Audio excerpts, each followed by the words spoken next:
Hi everybody, Stephan Kesting from grapplers.com. Today I'm here with my friend Rob Bernacki, and we've just released the Back Attacks Formula app.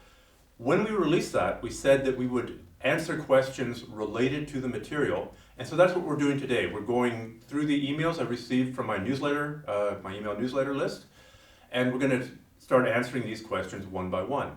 So let's get to the very first question. This is from Ignacio in Spain.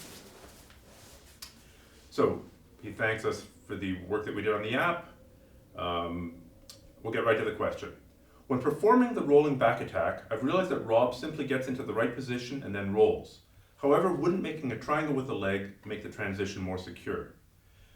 Would it be better? Would it be worse? I'd love to hear your thoughts on this. So we're going to show what he's talking about, and then we're going to have Rob's thoughts. Okay, so the basic rolling back attack motion that Ignacio is referring to is where I hook this leg, which is the lever of the hip, rotate 90 degrees, catch the far leg, roll south of the hips with my shoulder, and end up in a double lever control alignment. That's the basic roll.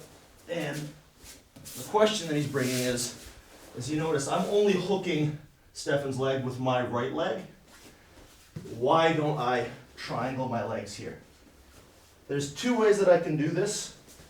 The original way, the triangle way. Triangle way is more akin to how they do it in the 10th Planet Jiu-Jitsu system, which is, it has some advantages, it has some disadvantages. What I have found personally is that it's harder to roll with the legs triangled, especially if you fully grapevine the legs, because I'm not as able to generate base with my rear leg as I am if I'm able to plant it on the ground this way. I have a better angle to push off to generate force, whereas if I create the triangle, I can push off a little bit, but I have nowhere near as much mobility. So if I don't want to turn, it's harder to get me to turn, is that right? Exactly. And it just requires a little bit more hip flexibility than keeping this leg unattached.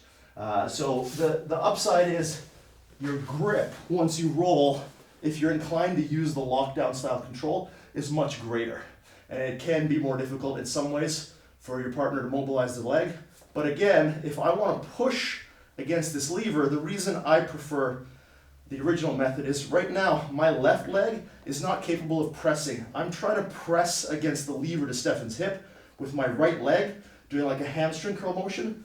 Now I'm adding a leg press with my other leg, so you notice I can push you much more dynamically. Whereas now, if I try to extend you, if you just hamstring curl back towards me, Stephan, yeah, you can kind of counter me in that motion because of the stiffness that I'm creating with my legs. I don't have the same kind of sensitivity to movement.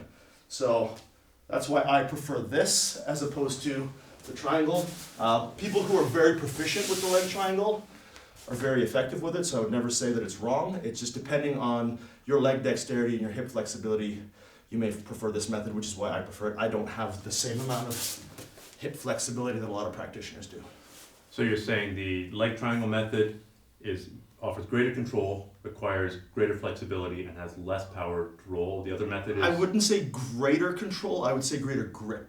Okay. You can still develop a lot of control on somebody if you have the finesse with the method that I use, and I've found it to be more controlling, but I've put a lot of time into developing it.